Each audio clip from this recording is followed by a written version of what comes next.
les amis, aujourd'hui on se retrouve pour une nouvelle vidéo. Je suis désolée, ça fait 2 semaines que j'ai pas fait de vidéo. En plus pour vous ça a été la rentrée donc merci Sneeze. Petite parenthèse vraiment. À ça près, il n'y avait pas encore de vidéo. J'ai fait tomber mon putain d'appareil photo qui est en train de filmer par terre. Mais il est pas cassé. Est-ce que ça serait pas le destin pour me dire, hey Sneeze, t'as plus l'excuse là?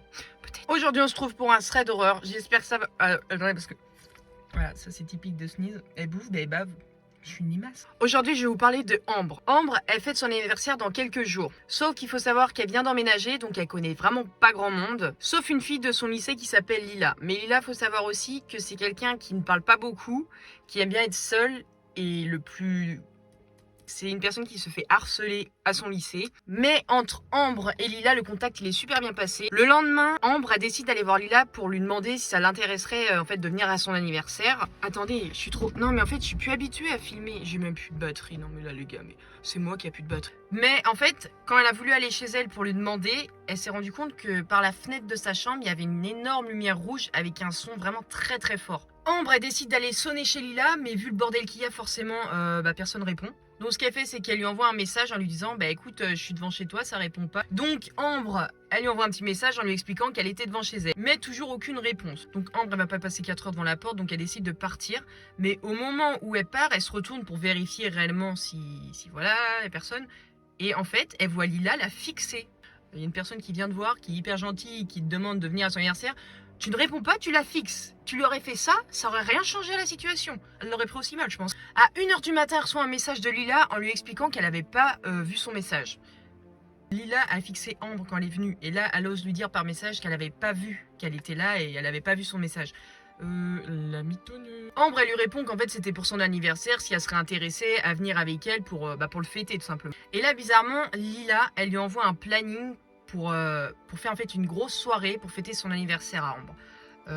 Chose qui n'est pas très cohérente parce qu'en fait, elle a demandé à Ambre si elle pouvait inviter des personnes de son lycée. Et dans le message qu'elle a envoyé à Ambre, je vais vous lire ce qu'elle avait écrit. Tu ne penses pas qu'il serait mieux de fêter ton anniversaire dans le bois? C'est plus grand et rien ne sera cassé chez toi. Tu devrais inviter des personnes du lycée. Ambre, elle savait que Lila se faisait harceler, donc elle comprenait pas en fait pourquoi elle voulait absolument inviter des gens du lycée, sachant que tous les jours de la semaine, elle avait des problèmes avec eux. Du coup, Ambre lui pose la question pour savoir en fait le but qu'elle cherche.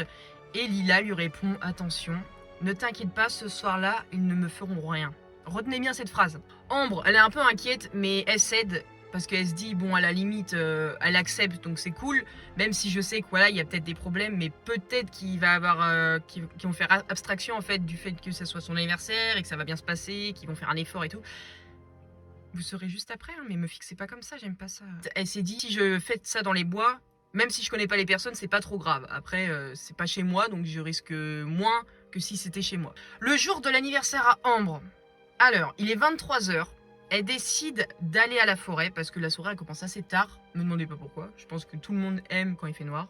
On voit pas notre sale gueule et tout, hein. Connaissance de cause. Du coup, elle arrive sur place, elle installe les gâteaux, et tout ce qu'il faut pour se mettre bien, quoi. Et vers 23h, 23h30, les invités, ils arrivent. Sauf Lila. Elle est où? Ambre, elle comprend pas, parce que c'est elle qui a eu l'idée, sauf qu'elle est même pas là, en fait. Il est 3h du matin, et Ambre, elle aperçoit Lila en haut d'un arbre. Faut savoir que Ambre avait pas mal bu, du coup, la réaction qu'elle a eue, elle s'est juste tapé une énorme barre. Quelques minutes se passent, et en fait, elle voit du sang couler de l'arbre. Donc la première question qu'elle se pose, c'est ouais putain merde, j'ai merdé. Ça se trouve, Lila, elle est cachée parce qu'elle vient de se faire frapper. En vrai, c'est une question que j'aurais pu me poser à sa place parce que tu sais qu'elle se fait harceler, mais d'un côté, tu sais qu'elle a invité les gens qui font chier le monde. Donc ça pourrait être possible. Ambre, elle lui pose beaucoup de questions et au final, Lila lui répond « Ce n'est pas mon sang, c'est celui de mes victimes. » Comment ça? C'est juste... non, c'est mon anniversaire. C'est pas Halloween, ok, donc vos blagues de merde, vous les gardez. Ambre, elle commence à avoir peur, normal quoi, même moi je pense que, à vrai dire, j'aurais même pas été voir les autres, hein, je serais partie. Là, la lâche. Ambre, elle commence à paniquer parce que, en fait, elle est vraiment très très très bizarre, Lila. Il faut savoir qu'elles se connaissent pas non plus depuis énormément de temps, sachant qu'elle vient d'emménager. Et du coup, Ambre décide de retourner vers le groupe de personnes qui y avait à la fête. Sauf que malheureusement, elle a beau chercher, il n'y a plus personne, sauf du sang en fait qui était en train de sécher par terre. Elle continue à chercher pendant plusieurs minutes, hein, ça a duré peut-être environ 20-25 minutes. Et au bout de 25 minutes, en fait, elle se rend compte qu'il y a une goutte de sang qui vient de tomber sur son épaule. Tu sens la douille ou pas? Tu sens? Je ressens le sang. C'est une cata. Et là, Ambre, elle lève la tête et elle voit tous les corps des gens qui sont venus à sa soirée. Au même moment, elle entend Lila rire très très fort. Et là, elle fait une fausse route. Non, ça c'est moi qui mets. Non, mais en même temps, c'est chiant. Il y a que moi qui fais des fausses routes. Ambre, au bout d'un moment, elle a bien compris qu'en fait, Lila s'était vengée. Bon, du coup, pour Ambre, soirée de merde, vie de merde. Parce qu'en fait, ce qui se passe, c'est qu'en fait, elle panique. Du coup, elle décide de partir très loin de Lila. Parce que elle se rend compte qu'elle est pas du tout normale. Sauf que Ambre, elle meurt tragiquement écrasée par une voiture. Donc j'ai une petite question pour les commentaires. Pour vous, est-ce que vous pensez que c'est Lila qui était dans la voiture et qui a voulu l'écraser pour pas que le problème se sache? Ou alors, en fait, c'est Ambre qui est sortie tellement en état de panique de la route qui a coupé la route en fait à un véhicule. Et donc la personne, elle avait rien demandé, celle qui conduisait. J'attends vos réponses. Je vous souhaite une très bonne journée, une très bonne soirée, ça dépendra quand vous regarderez cette vidéo. Allez,